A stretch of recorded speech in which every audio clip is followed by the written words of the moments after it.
a New Yorker in victory lane at Watkins Glen International, a new modified winner at Penn Can Speedway, all that and more on this edition of The Race Report.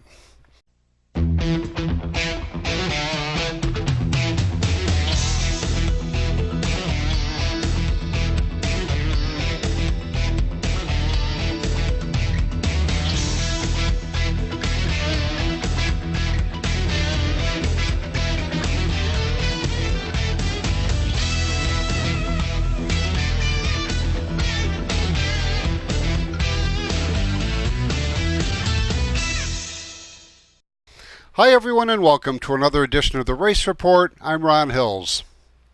Well, the WeatherTech Sports Car Series came to Watkins Glen International with the annual running of the Salem 6 Hours at the Glen. One team was fresh off their win at Belle Isle. That's the combination of England's Catherine Legg and New Yorker Andy Lally. Here's Joe Tierno with more. Andy, how many races have you won here? One? I've won the 6 Hour 3 times. I've won a bunch of national races, and I've won a bunch of Continental Tire Series races here. So probably getting close to the double digits here.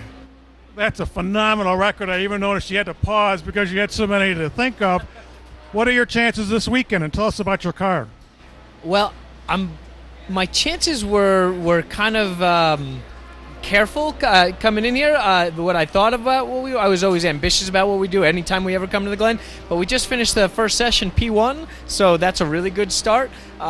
This is the first time that the Acura NSX is actually on the ground at Watkins Glen. It's the very first time. We didn't get a chance to test here with a bunch of other teams, so to go straight out and be P1, I'm really excited. My first race here was in 1995. There was a huge Winston billboard over the over the front straightaway up there, and the Nazareth grandstands weren't even here. The old style curbing was here. It's changed a lot, but what hasn't changed is the way that this track races. This track races better than any other in the planet on the planet, in my opinion. It is my favorite track, hands down. I can't stand hairpins, and you don't have any hairpins here. The closest thing is a really fast third gear boot with a massive elevation change in it. So there's nothing boring about any single turn on this track. It races well, it drafts well, you've got big braking zones, you've got super fast corners with elevation changes in between, you've got transitions, you've got a really fast bus stop transitioning into a really fast sweeping outer loop. I love the long course and the short course here. I'd love to run the short course again. Well, you know, when you say anything but boring, to me, going into turn 6, downhill, narrow, a little off camber, do you like that turn or just pretending it? Nobody loves that turn, but I like that turn from a standpoint of once you're like halfway through your stint and your tires are just starting to wear off, if you're in the middle of a battle with 2 or 3 other cars, that's where you first start to see guys back things up. And if you can find the right line, and that groove changes throughout the race, probably more than any other groove around the whole track. You'll start out going in a little bit early, and as it rubbers up, you'll move offline a little bit to square it off. And I probably shouldn't be saying that if any of the competitors are watching, but there's a lot of different ways around that corner once it gets rubbered in. And then if it rains, forget about it. It's one of the scariest corners in motor racing because you're coming downhill so steep into a corner that you know you have to rim shot around the outside for the most grip, and you've only got about 2 feet of grass before the guardrail there. And at the exit, you've got very wet paint on the curbing, so there's very, very little room for error there. Have you ever driven around the original track that ran here from 48 to 52? I have. I've actually walked most of it, to be honest, just to kind of check things out. I'm a street luger and a downhill skateboarder at the same time, and I was actually scoping out some hills to see what we could run down, and it would be so cool to run portions of the old track right before it comes into town. It's very steep there, and I can't imagine those guys with lap belts and open cockpit, no roll cages back in the day. Insanity. I mean, people think we're crazy for doing 175 miles an hour around here with the top of the line safety technology for sports car racing, at least. Those guys back in the days, they were mad. With the skinniest tires imaginable, tiny drum brakes, some cases mechanical brakes. It was quite something. You're a big fan of this area because you grew up in New York City? I grew up on Long Island, about half an hour outside of New York City, in a little town called Northport. I bounced between Amityville and Northport as I was growing up.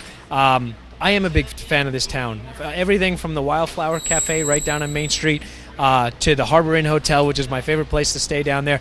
The cool little bakeries and for me, the ice cream parlors that are right down there. I'm dairy free, so there's 3 ice cream parlors that are all dairy free down there, and boy, what a cool little town. And then right outside of town, you've got the Farm Sanctuary, which is one of the coolest places to visit if you've never been to Watkins Glen before. The VisitFlorida.com team is a former winner of the Sailin' 6 Hours at the Glen. They were poised for a repeat of their previous success. I'm here with Renger van der Zandt, who has quite a bit of experience here at Watkins Glen. Tell us about the first time you came here. Well, the first time I came here was already 3 years ago. I've been here, now it's the 4th time I'm here. I remember one race here which I won actually, was with the full wet. It was like unbelievable wet. We started on a dry track and it started to rain, and we're still with the old surface with all the different patches and little pieces of tarmac that you have to go around and all the bumps and stuff. But it was an amazing race because if you knew where to drive and knew where to keep the speed high, because that's the thing here in Watkins Glen, keep a high speed through the corners. If you knew how to do that in the rain, you would win, and actually we won. So I love this place for that. Well, with the mention of rain, there is a 40% chance of rain on race day. So will you be rooting for rain? Yes, I am actually. We had a race in Daytona, the 24-hour at Daytona, and we did very well with our Riley car in the wet. So I think for us it would be a benefit if it starts raining a little bit. So I'm doing rain dances all weekend. Did you start out on go-karts like most people? Yes, I did. I was late actually. I was 12 years old when I started in go-karts, and it's since then I grew higher and higher into European Championship, World Championship in kartings. I actually was 18 when I got into a car for the first time. 18 years old. I'm 31 right now, and made my way through the career in motorsport. And now you're a professional driver racing a fantastic car. Tell us a little bit about your machine, the Visit Florida team. We are racing with a Visit Florida Riley, so it's a Riley chassis with a Gibson engine. It's an LMP2 car, so it's a high downforce car. It's the LMP2 stands for Le Mans Prototypes, second class. And well, at Visit Florida, it's my first year now. We're still finding a bit of speed in our car. We have a special livery actually during this weekend, which makes it very interesting. But most of the time, it's Visit Florida alone on the car. So it's. And the Liberty or the livery is 4th of July, is it? Yes, it is, and it's home for our troops. So it's a special occasion, obviously, and then 4th of July. So we put some special stickers on the car. That's a wonderful cause. I think it's fantastic, and I think it's great that your team is doing it. Tell us about your co-driver. Mark Goossens, he's a Belgian guy. So I'm from Holland, so we live only like 1.5 hours from. Your neighbors. We're neighbors. And we're flying up and down to the U.S. all the time. And he's a great driver. He's a bit older than me, so he's 47 years old, and he's still going very strong. He's one of the fastest drivers out there, and in my opinion, a bit of a legend. So it's always good to race with legends. Now, what about in rain and in a downhill section in a car like this? Do you really think you're set up well for rain? What you have to watch out when it's raining on a track like this, because of the height difference, there's always rivers. So if it's pouring down with rain, there's a river crossing from one side to the other, and if you go over it, the car gets loose. So as a driver, you should be prepared for that, and that's what as a driver you can make a difference by being prepared for that. And handling the lapped traffic too. Lapped traffic can be a problem anywhere. How is it here? I mean, here it's a lot of big straights, you know. So after a corner, there's always a bit of a straight after, and I think that's perfect for getting past. And sometimes you're better off waiting a little bit in going into the corner and not overtaking, but overtaking him on the back straight. Video technology, simulators, and such. Do you use that at all? Yes, we do. Actually, we have a GoPro camera in the car, and we download that video every session. It's before a race weekend when I watch other videos. So, for example, what I did last year in my old car. But also during the session, we look at the video and we learn from each other. I learn from the Goose, my teammate, and he learns from me of the different lines that we do. So, on the other hand, you can see a lot about the balance of the car as well. You can see when he has understeer. You can see when the shift lights are working properly, or all those little details you can take out of the videos. And in the off season, do you get to work with simulators at all? Yeah, it's important. It's important when it's too cold to go out on a track. You go in a simulator and you can drive your laps anyway. It's not exactly the same, but it gets very close at the moment. More from Watkins Glen International when the race report continues.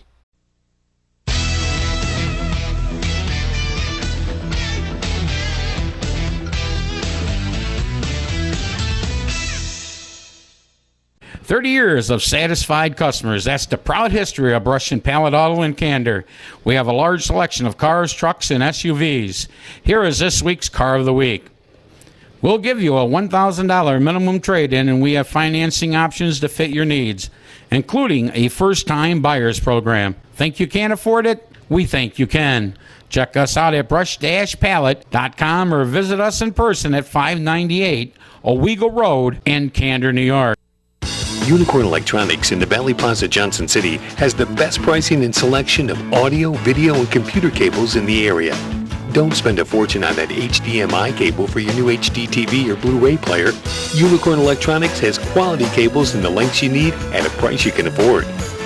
Expanding your network, Unicorn has the patch cables and accessories to make it happen. When you need to connect, think Unicorn Electronics in the Valley Plaza, Johnson City. 98.1 The Hawk, Binghamton's hot new country. #1 for 20 in a row. I'm Blake Shelton. But it sure be cool if you did. Hi, this is Toby Keith. Soldier. Binghamton's hot new country. 98.1 The Hawk. Welcome back to the Race Report.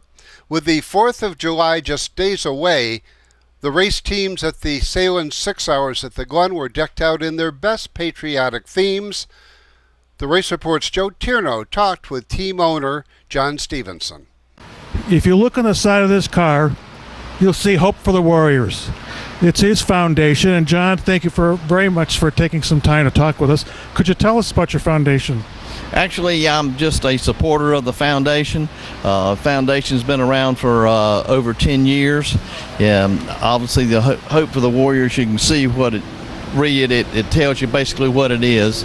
It's rehabilitates gentlemen or women that have returned that have trauma injuries, brain injuries, so that kind of stuff, to try to get them back into the workforce or into a normal lifestyle. And it has grown immensely over the last 10 years. It started out as a small one at Camp Lejeune. We operate out of Jacksonville, North Carolina, which is home of a Marine Corps base, Camp Lejeune, the largest Marine Corps installation in the world. And that's where Hope for the Warriors was started, and now it has become actually an international foundation. And if you notice, we're red, white, and blue this weekend. We've been red, white, and blue for the 14 years that we've run in this series. Because of where we're from, we've always been red, white, and blue. And we're going to continue to fly the Hope for the Warriors colors and name for the balance of the season, not just this July 4th weekend. Tell us about your drivers. Well, Andrew Davis has been with me, I guess, about 7 years now. He resides in Atlanta, Georgia, and has been an integral part of our organization to grow and move forward. He won a championship with us in our GS program year before last. Just a great driver. And the other driver is Lawson Aschenbach. Lawson Aschenbach. What do they call him? Awesome Lawson. Yeah, he's good. He's been with us. I guess we're going on off and on. This will be our 4th year with Lawson. He's an extremely good driver, extremely intelligent, and you can be fast, but if you can't put all the pieces together, it really doesn't make any difference anymore. So Andrew and Lawson both have those qualities of being a very fast, smart, make intelligent moves. You have to finish to win, so there's lots of other things going on just in how fast you got to go. Now, tell us about the car. Well, this is our 10-cylinder Audi A8. This is our 2nd season in running these cars.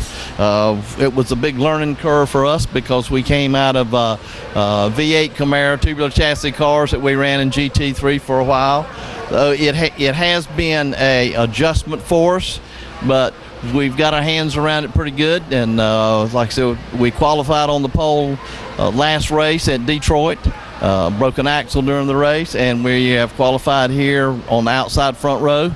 We've had very good success here in the past in the 6-hour event because we know how to pace ourselves pretty well, and our pit stops are generally pretty strong. So we're looking forward to tomorrow, and hopefully we have some good results.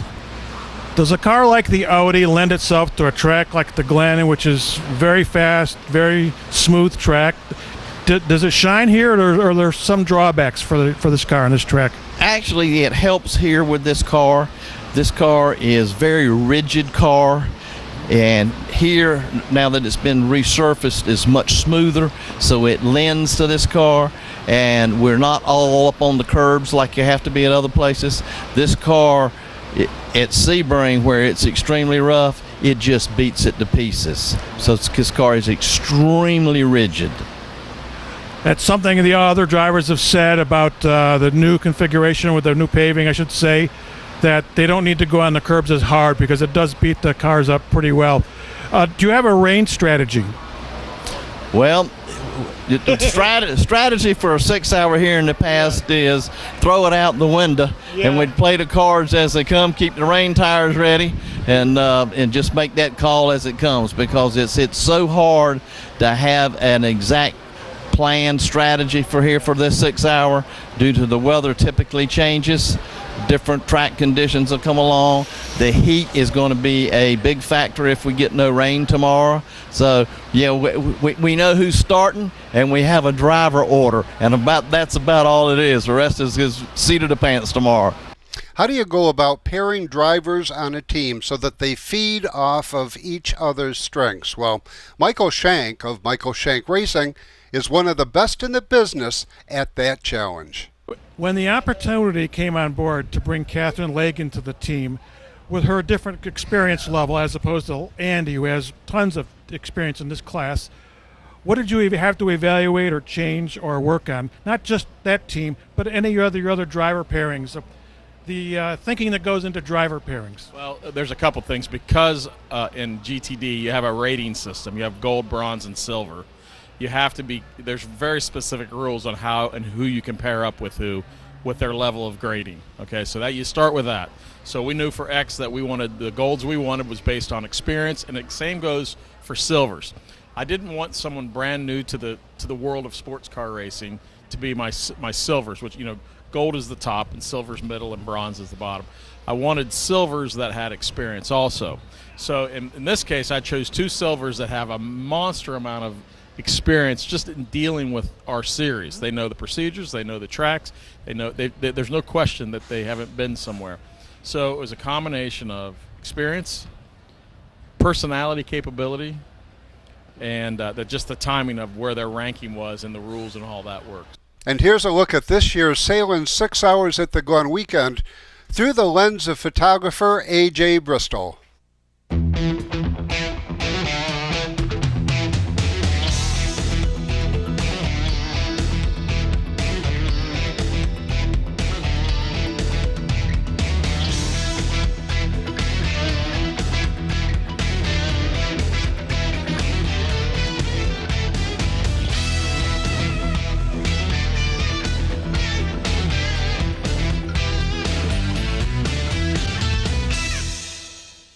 "30 years of satisfied customers. That's the proud history of Brush and Pallet Auto in Candor. We have a large selection of cars, trucks, and SUVs. Here is this week's Car of the Week. We'll give you a $1,000 minimum trade-in, and we have financing options to fit your needs, including a first-time buyers program. Think you can't afford it? We think you can. Check us out at brush-pallet.com or visit us in person at 598 Owego Road in Candor, New York. For 3 generations, we've been building world-class American performance. Like the new Edelbrock Power Package Top-End Kit, based on Edelbrock's powerful RPM crate engines. Each kit includes aluminum heads and intake, cam and lifters, gaskets, and hardware to build your own 400-plus horsepower Chevy small block. For 3 generations, it's pure American performance from the leader. Call now for your free Edelbrock catalog. Edelbrock makes them right here in the USA. Welcome back to the Race Report. Former modified champion Kevin Hartnett finally broke into victory lane for the first time in 2017. On the microphone is Craig Hawley. Green means going down the front straightaway. 17 modifies hammering in to turn number 1. Leading lap number 1 is a fine J.M. Joey Gramus. Can he go for 3 in a row? Joey Colston second. Third is Hartnett. Fourth is Mike Colston. Fifth is Pompey. They ride it into turn number 3. It's Joey Gramis showing the way in car number 5J. They continue to rage that battle. Meanwhile, out front pulling away, looking for his third in a row, the 5J of Joey Gramis. He has opened up to about a 5-car length advantage into turn number 3 and 4. This time they're going to put lap number 4 up on the Pepsi scoreboard. This time there are 5 laps complete. Joey Gramis out of Palmerton, Pennsylvania, works it into turn number 1 and 2. The Slug and Slam construction ride. Joey Gramis holds down the top spot. This time when they cross the start-finish line, 7 up in lights. They're going to be coming up on a 39 of Greg Pope. Pope going to be the first one to go a lap down. But right now, Joey Gramis continuing to dominate in the Slug and Slam construction. Brad Gramis Motorsports ride. 9 laps complete for Joey Gramis, looking for his third win of the 2017 campaign. Colson second. Pompey clearing the Pope 39 ride. He's trying to chase down the Hartnett 88, but Kevin Hartnett, the stalker, he could be looking on something here. Lap traffic going to become an issue at about a lap or 2. 5 car lengths separate first and second, and what a battle shaping up for second. Second right now is the 151 of Joey Colson, but Kevin Hartnett knocking on his door in turn 1. Into 3 and 4, Joey Gramis now negotiating lap traffic. Passing flag coming out to the Solomon and Morden machines. Joey Gramis going to dive down to the inside of the speedway, trying to clear the 14K of Morden. He will do so, putting a lapper between himself and the battle for second, which continues on between the stalker, Kevin Hartnett, and the 151 of JC, Joey Colston. Halfway this time, 15 down, 15 to go. Joey Gramis shows the way on turn number 2. Hartnett up the second. They ride it up the back straightaway. Heavy lap traffic in front of your leaders this time when he works it down to the south end of the speedway. Joey Gramis, the 5J, looking for his third win of the season in car number 5J. Kevin Hartnett is coming, and he's coming in a hurry. He's had a monkey on his back all season long, looking to capitalize in the lap traffic in front of Joey Gramis. Look at the execution of Gramis. Works underneath the Cole 39 down the Shaper 01. Off the back straightaway, Joey Gramis negotiating lap traffic, as is Kevin Hartnett. Can Hartnett reel him in 9 laps without the aid of a caution? Joey Gramis clear racetrack ahead of him for a little while. About a lap or so. Hartnett down to within a few car lengths, but he's got to get around another lap car. Into 3 and 4 this time, they reel him in. Kevin Hartnett has chased him down to within 3, making 4 car lengths. Lap traffic going to become an issue. Joey Gramis does not know how close Kevin Hartnett is. Hartnett right there trying to chase him down. 3rd is Colston, 4th is Pompey, and 5th is Tonkin in his first start of the season.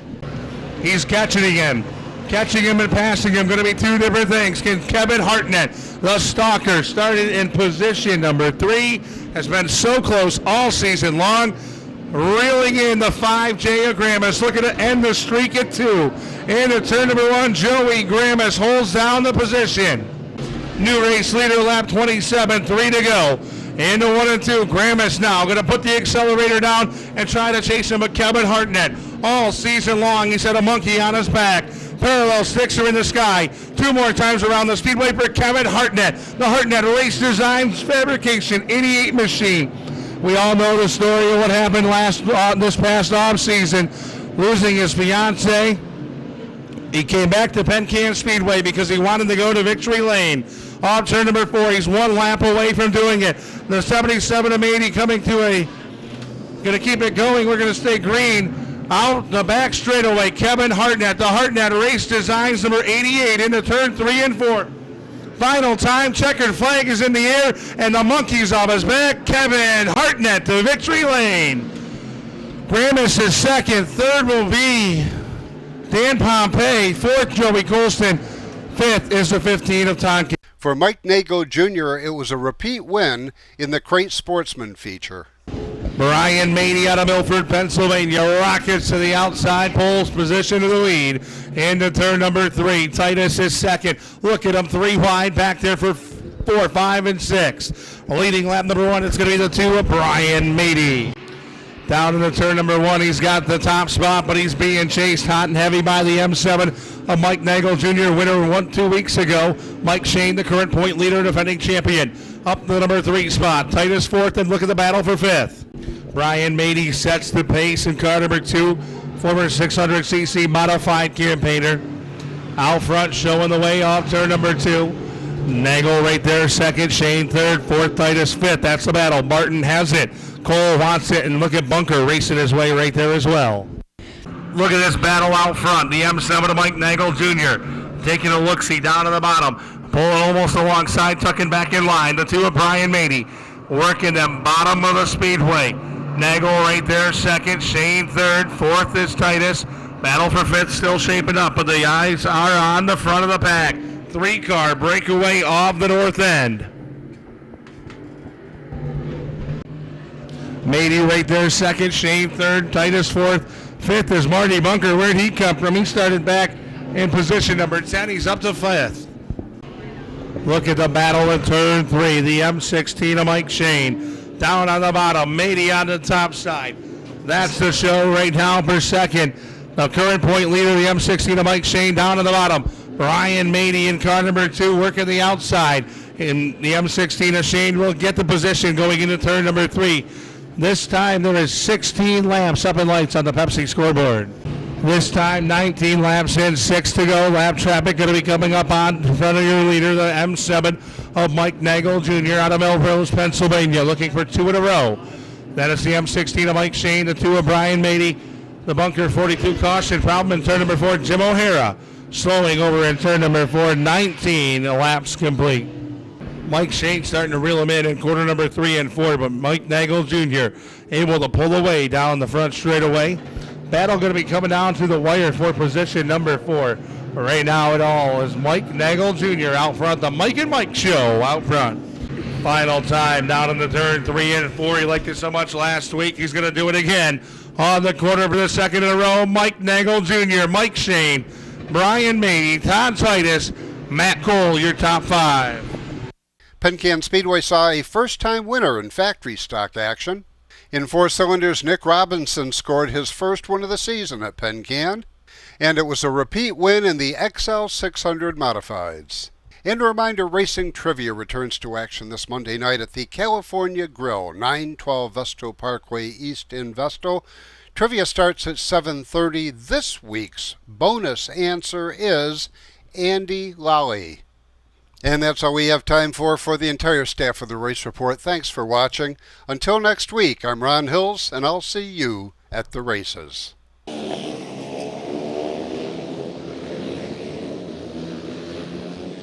Casey Donald, 2 laps to go. Parsons still has 2nd place. Mikey Buehlman's in 3rd. Here comes Keith Hawkins.